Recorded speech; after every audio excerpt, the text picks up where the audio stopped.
Picénoises, Picénois, l'année 2020 vient de se terminer. Elle aura été une année particulière, quelquefois surprenante. Une année bouleversant nos certitudes, notamment celle d'un monde que rien ne pouvait arrêter. Une année aussi renforçant nos valeurs et nous rappelant où était l'essentiel face au futile.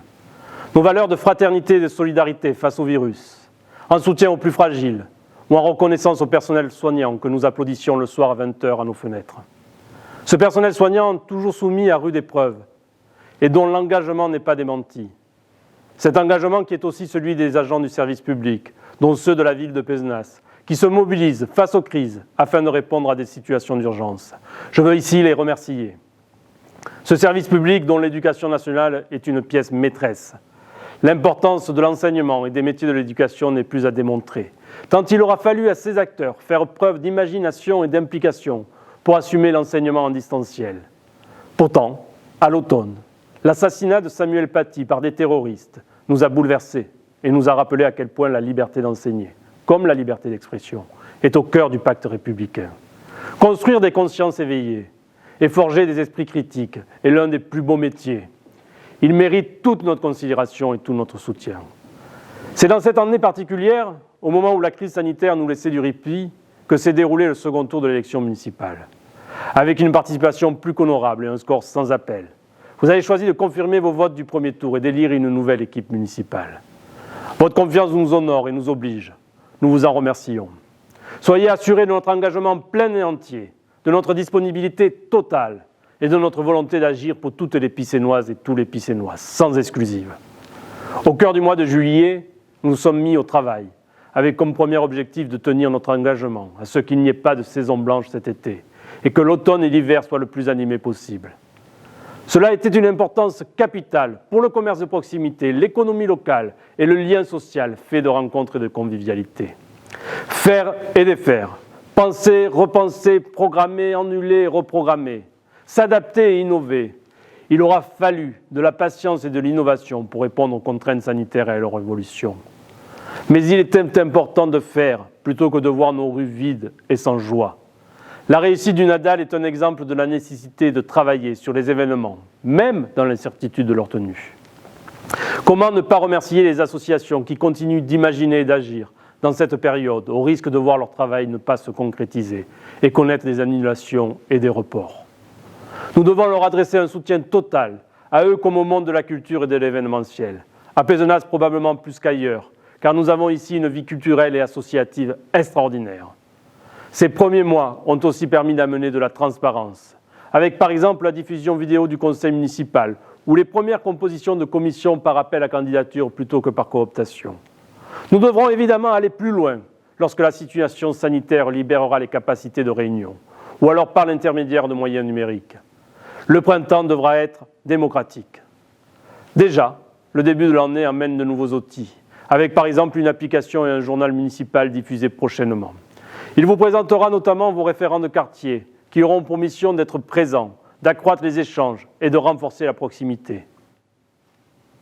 Dès le 5 juillet, date de l'investiture du nouveau conseil municipal, malgré l'obligation d'assumer la gestion de la crise, un travail de fond moins visible certainement a été entrepris.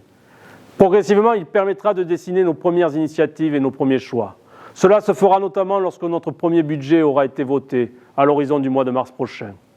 Mais d'ici là, comme depuis le premier jour, nos premières impulsions continueront de se concrétiser. Ce sera le cas par exemple de la mutuelle communale, véritable outil de solidarité et de pouvoir d'achat. Ce sera aussi le cas du pass vert, ce permis de végétaliser que nous avions promis. D'autres mettront probablement plus de temps, mais le travail autour de leur conception a bel et bien débuté. Nous pourrions par exemple citer les territoires zéro chômeur de longue durée, autour desquels la communauté d'agglomération a la volonté de nous accompagner. Car oui, un partenariat se construit avec la communauté d'agglomération pour être pleinement utile à notre territoire commun. C'est ainsi que Pézenas a pu être reconnue petite ville de demain, un programme national qui nous aidera dans notre action pour le cœur de ville et le développement de notre commune. Les partenariats, c'est aussi le sens de notre action. Nous devons avoir une faculté d'entraînement du public et du privé pour réussir et financer nos projets. C'est cela l'esprit d'une ville capitale. Une ville qui fédère autour des destins communs. Écologie, agriculture, cadre de vie, démocratie, économie, proximité, culture solidarité, développement humain, développement urbain. D'autres exemples pourraient être cités et seront au cœur de nos échanges au cours de l'année qui s'ouvre.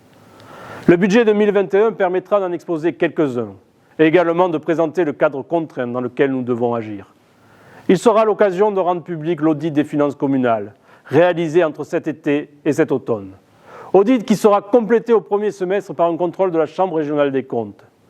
Ce budget devra aussi contribuer à nous doter d'outils de réflexion d'ensemble sur l'urbanisme, les déplacements et la traversée de ville.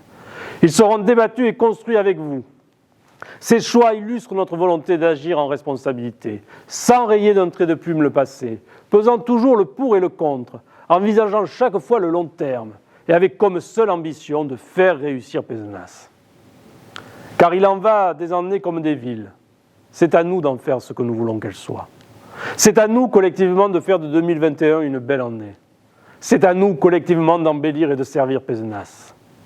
C'est ce message que je souhaitais vous adresser en guise de vœux 2021.